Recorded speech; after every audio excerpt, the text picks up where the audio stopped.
Bab 074. Dan itu berarti pewaris utama Kelu Stefano Bahi, telah dilahirkan dari rahim istri Andara. Dan membuat Valdi beserta istrinya merasa terancam, karena suatu saat nanti harta itu pasti akan jatuh kepada bayi mungil yang kini sedang digendong oleh Alana. Untuk itulah kini mereka kembali dan akan mengatur strategi, agar harta yang dimiliki oleh Andara tidak jatuh ke tangan istri dan anaknya. 7. Apa? Siopet dan nenek Kebayan datang ke rumah. Tanya Andara terkejut, serta panik karena mendengar Stefano Kampung Durian Runtuh datang ke rumahnya. Saat ini ia baru saja selesai meeting di kantor. Ia terkejut saat mendapati panggilan dari istri tercinta. Jika di rumahnya kini sedang ada si Opet dan nenek Kebayan yang akan menginap. Jika ditanya siapa mereka, tentu Andara tidak tahu siapa mereka sebenarnya. Karena Alana hanya menyebutkan nama julukan, bukan nama aslinya. Andara masih diam menyimak apa yang dikatakan oleh istrinya. Sungguh saat ini Andara merasa menjadi tok dalang yang sedang mendengarkan cerita Kak Ros yang sedang kesal. Sayang, tunggu dulu, kurangi kecepatan bicaramu. Aku tidak bisa menyimaknya dengan baik dan benar. Ucap Andara, lalu ia pun melanjutkan kembali pertanyaannya pada Alana tentang siapa yang datang ke rumahnya saat ini. Tarik nafasmu pelan-pelan, lalu keluarkan. Setelah itu katakan padaku untuk apa Uncel Mutu datang ke rumah. Oh astaga, iya si Opet, maaf aku salah. Ralat Andara. Karena suara cempreng Alana mengejutkan lambungnya. Kayla dan Erik serta Lydia hanya saling pandang, saat mendengar percakapan Andara dan Alana yang sungguh mereka tidak mengerti. Siapa Opet dan nenek Kebayan? Lydia bahkan merasa jika ia tidak berteman dengan nenek dari Kampung Durian Runtuh itu. Baiklah, aku mengerti. Tapi aku belum bisa pulang sekarang, aku akan meminta Stefano untuk ke sana. Ucap Andara, lalu ia pun memutuskan panggilannya. Dan kini ia menghubungi Stefano untuk pergi ke rumahnya, sejenak menemani Alana dan juga anaknya Abian. Sejak saat itu hubungan mereka memang kembali dengan baik. Setelah lulus kuliah Stefano juga bekerja dengan Damian di kantornya. Ia berhenti menjadi seorang cleaning service, dan ingin mengejar cita-citanya. Akan ia buktikan kepada seluruh dunia, jika ia yang selalu dipanggil anak haram bisa menjadi seorang yang berhasil. Ya, meskipun saat ini ia masih bekerja di kantor Damian, tapi setidaknya di sana ia tidak memakan gaji buta dan ia mendapatkan uang dari hasil kerjanya. Setelah mendapatkan panggilan dari Andara, Stefano pun meminta izin sejenak pada Damian untuk pulang karena ada urusan mendadak yang tidak bisa ditunda. Damian pun tidak mempersoalkannya, dan langsung mengizinkan Stefano untuk pulang. Meskipun saat ini mereka masih terlihat kaku, tapi hubungan mereka cukup baik. Hingga Damian pun senang karena akhirnya, kakak satu ayahnya itu mau ikut bekerja dan tidak seperti dulu lagi. Damian senang karena kini Stefano mau menata masa depannya menjadi lebih baik. Setelah Stefano pulang, tibalah Aira ke kantor bertujuan mengantarkan makan siang untuk Stefano. Tapi ia kecewa karena, sang pujaan hati tidak berada di sana. Selama ini Aira memang begitu perhatian pada Stefano, tapi hubungan mereka belum ke tahap selanjutnya dan masih tanpa status. Karena Stefano yang memang masih bersikap dingin padanya. 8. Hah, menyebalkan. Kenapa dia tidak bilang sih, kalau dia pulang lebih awal? Aira menggerutu sebal, padahal sedari pagi ia sudah belajar memasak demi Stefano. Tapi orang yang ia tuju kini malah tidak ada. Aira menyesal karena tidak memberitahukannya dulu, karena ia berniat untuk memberikan kejutan tadi. Aira, panggil Damian. Tak sengaja pria yang selama ini menaruh hati pada Aira itu melihatnya sedang berdiri kesal di depan ruangan Stefano. Aira masih cemberut dan tidak mempedulikan Damian, moodnya langsung buruk saat mengetahui Stefano tidak ada di ruangannya. Bayangan-bayangan indah yang sejak tadi ia bayangkan, kini lenyap begitu saja karena orang yang ia temui tidak berada di tempatnya. "Aira, apa yang kau lakukan di sini?" tanya Damian senang, karena ia bisa melihat gadis mungil yang cantik dan menggemaskan ini. "Kakakmu itu menyebalkan, padahal susah payah aku kemari tapi ia malah pergi begitu saja," jawab Aira masih cemberut. Damian pun paham, kenapa gadis cantik ini begitu terlihat kesal. Itu karena ia gagal bertemu dengan Stefano.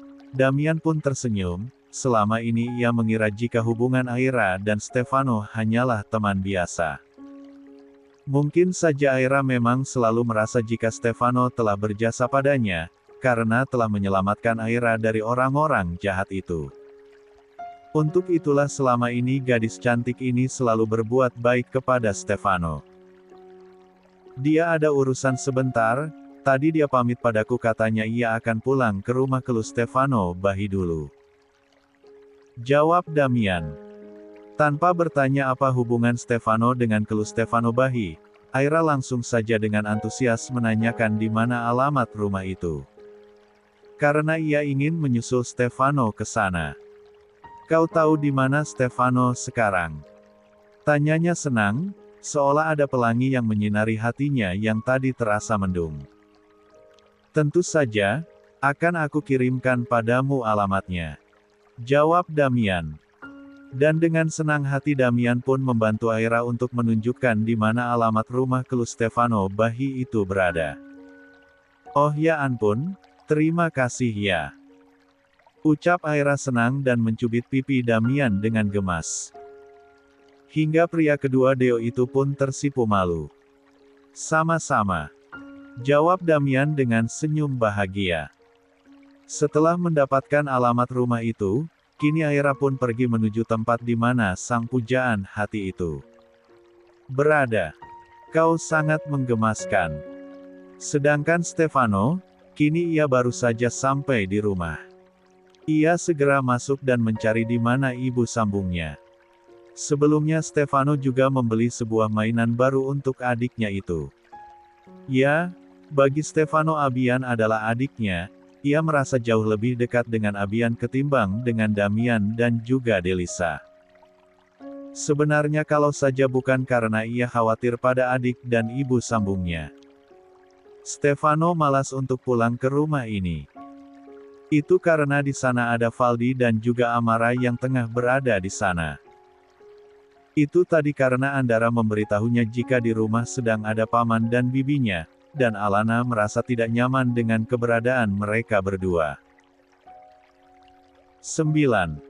Sejak Stefano masih kecil, entah kenapa Stefano merasa jika kedua orang itu tidak pernah menyukainya.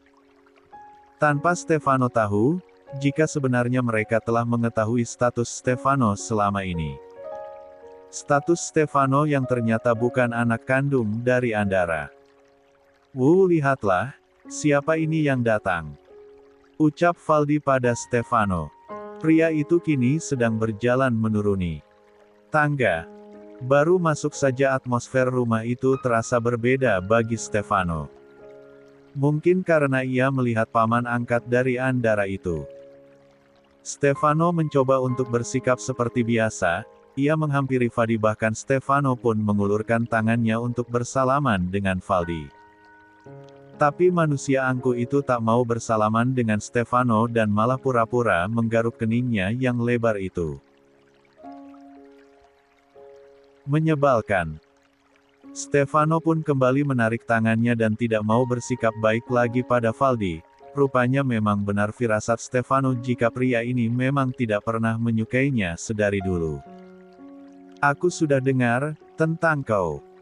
Aku merasa lega karena kini Andara sudah mengetahui siapa kau sebenarnya," ucap Valdi tiba-tiba. Dek. Jantung Stefano pun langsung berdegup dengan kencang. Ia merasa gugup dan juga malu karena statusnya di rumah ini hanyalah anak angkat dari Andara.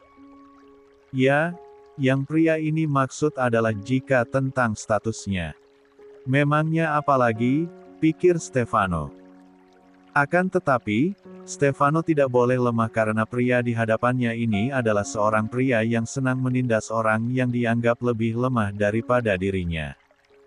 Memangnya kenapa? Tanya Stefano, masih bersikap dengan tenang. Ah, kalau aku jadi kau, aku akan sangat merasa malu, karena ternyata selama ini kau adalah anak haram dari Marissa. Ejek Valdi. Stefano kembali menetralkan debaran jantungnya, dan mengatur nafasnya. Ia tidak ingin terpancing dan masih mencoba untuk bersikap tenang di hadapan Valdi. Stefano pun kemudian tersenyum, jalan hidup seseorang itu sudah digariskan oleh takdir Tuhan, bukan inginku lahir sebagai anak dari pria lain dalam kehidupan ibuku. Andaikan aku bisa memilih, aku lebih memilih lahir dari keluh Stefano sederhana yang bahagia. Daripada lahir dari sebuah keluh Stefano yang penuh harta. Namun, di dalamnya hidupku penuh dengan derita. Stefano sejenak mengatur nafasnya kembali. Seperti Opa, mungkin jika Opa bisa memilih, pasti Opa akan tidak ingin menjadi seorang anak angkat. Dan lebih memilih jadi anak kandung kakek. Jawaban Stefano, rupanya mampu menendang ginjal Valdi hingga sampai ke empedu dan menembus ulu hatinya. Apa maksudmu? Tanya Valdi geram dengan ucapan Stefano, bisa-bisanya anak yang ia anggap sebagai anak haram ini mengatakan jika dirinya anak angkat. Sungguh Valdi sangat tidak terima. Tidak ada maksud apapun, maaf aku permisi dulu. Aku ingin bertemu dengan adikku. Ucap Stefano lalu ia pun pergi meninggalkan Valdi dengan perasaan kesalnya. Anak haram kurang ajar. 10. Stefano pun melanjutkan langkahnya untuk bertemu dengan Alana serta Abian. Setelah mencari di beberapa tempat, rupanya Alana dan juga Abian sedang berada di ruangan belakang. Ruangan yang menjadi tempat favorit Alana, karena tempat itu sangat sejuk dan nyaman. Maka dari itulah, ruangan itu Alana jadikan sebagai tempat bermain Abian. Adiknya yang sudah mulai belajar merangkak itu, sedang tertawa sambil membawa ponsel Alana yang ia pegang. Sedangkan Alana terlihat sedang membujuk bayi itu agar ponselnya diberikan padanya. Kemarikan ponsel bunda, sayang. Bujuk Alana. Tapi bayi itu malah semakin tertawa dengan kencang, heboh sekali memang. Ia mirip sekali dengan Alana yang ceria, dan juga cerewet. Akan tetapi, wajahnya begitu mirip dengan Andara. Alana, panggil Stefano, berjalan menghampirinya. Alana yang sedang tertawa pun langsung melihat ke arah anak angkatnya itu. Sudah aku bilang panggil aku mama, atau bunda saja. Belajarlah bicara sopan pada ibumu ini, nak. Alana mencebikkan bibirnya. Tidak mau, itu sangat menggelikan. Jawab Stefano, ia menghampiri Abian dan hendak menggendongnya. Aku sudah cuci tangan, jangan larang aku untuk menggendongnya. Ucap Stefano lagi. Ya sudah, tolong jaga dia sebentar. Aku mau mandi dulu, aku sangat gerah. Pinta Alana. Baiklah. Alana pun pergi ke kamarnya untuk mandi, sedangkan Abian kini dijaga oleh Stefano. Dari kejauhan, Amara melihat sinis pada anak angkat dan juga anak kandung Andara itu. Ia merasa jika mereka berdua terlalu beruntung. Karena bisa hidup dengan sangat enak dengan harta yang begitu melimpah. Padahal ia tidak tahu saja, jika Stefano sama sekali tidak pernah meminta sepeser pun uang dari Andara. Semua uang yang ia miliki, hasil dari kerja kerasnya selama ini.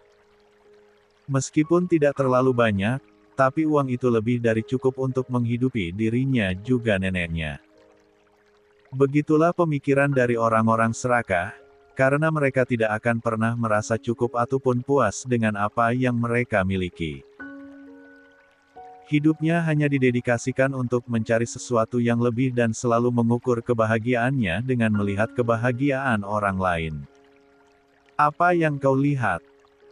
Tanya Valdi. Dengan menggerakkan dagunya, Amara menunjuk ke arah Stefano dan juga Abian. Mereka berdua. Jawabnya dengan begitu ketus. Mereka berdua sangat beruntung, bisa hidup di rumah yang sangat besar dan juga sangat mewah seperti ini. Amara menghela nafasnya sambil mengedarkan pandangan ke sekeliling rumah, yang memang bahkan dekorasinya saja sangat mewah juga elegan. Rumah kita juga besar, dan mewah.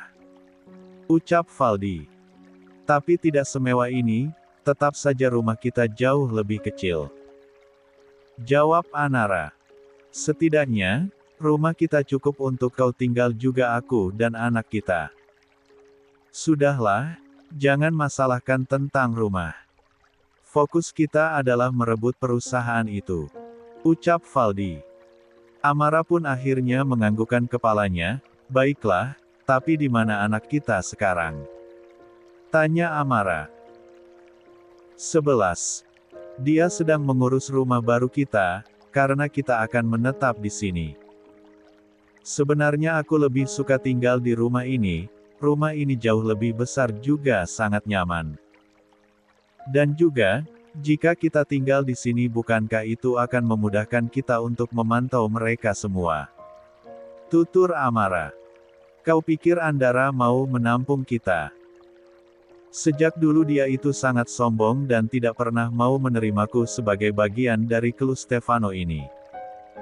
Untuk itulah, aku ingin membuatnya merasa kehilangan dan juga merasa sakit bagaimana rasanya dibedakan. Ucap Valdi sangat kesal, selama ini ia selalu merasa jika Andara tidak pernah mau menerimanya. Ia juga selalu merasa jika klu Stefano Bahi begitu pilih kasih padanya, dan selalu mengutamakan Andara beserta klu Stefanonya. Padahal selama ini ia memiliki fasilitas dan juga kasih sayang yang sama, tapi hatinya yang kotor selalu mengira jika klu Stefano Bahi itu tidak pernah menyayanginya.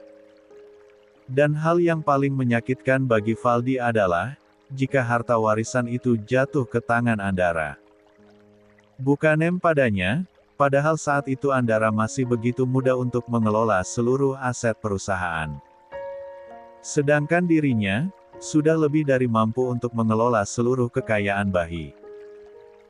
Valdi kecewa karena merasa tidak diberikan kesempatan untuk mengelola perusahaan itu, dan ia hanya diberikan sepertiga saja dari kekayaan yang dimiliki oleh Andara. Padahal kekayaan yang sekarang dimiliki oleh Valdi itu sungguh sangat banyak, dan tidak akan habis 7 turunan. Tapi memang pada dasarnya orang serakah tidak pernah merasa cukup. Dan selalu menginginkan hal yang lebih. Di depan gerbang yang menjulang tinggi itu, kini Aira tengah berdiri di sana. Ia sedang meminta izin pada security untuk diizinkan masuk. Rupanya tidak mudah untuk masuk ke rumah itu. Awalnya Aira merasa ragu jika Stefano berada di dalam rumah yang sangat besar dan juga mewah itu. Akan tetapi, setelah bertanya pada security dan juga penjaga di rumah itu ternyata memang benar jika Stefano berada di dalam sana. Ayolah, izinkan aku untuk masuk. Kalau tidak aku akan melaporkan kalian kepada Stefano supaya kalian dipecat. Asal kalian tahu saja aku ini adalah calon istrinya. Calon istri. Iya, kalian ini sangat menyebalkan. Kalian sangat tidak sopan pada calon istri Stefano.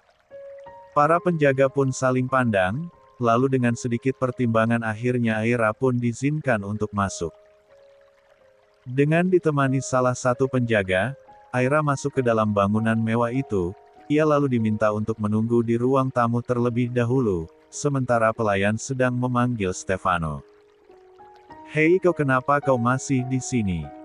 Tanya Aira pada penjaga itu. Saya hanya takut jika Anda berbuat nakal, untuk itu saya akan memastikan dulu jika Tuan Muda benar-benar mengenal Anda. Itu saya lakukan karena saya memiliki tanggung jawab yang besar di rumah ini. Jawab pria berbaju hitam itu pada Aira. Kau pikir aku anak TK yang akan berbuat nakal? Aira mendelik sebal pada penjaga itu. Tak lama kemudian datanglah Stefano dengan menggendong Abian, serta di sampingnya ada Alana yang 12. Berjalan beriringan dengannya. Seketika saja pikiran Aira langsung melayang kemana-mana, ia berpikir jika Stefano adalah pria simpanan Alana. Dan bayi itu adalah bayi mereka berdua. Ya Tuhan, kenyataan ini begitu menyakitkan. Kenapa takdir begitu jahat pada Aira yang baru pertama kali jatuh cinta?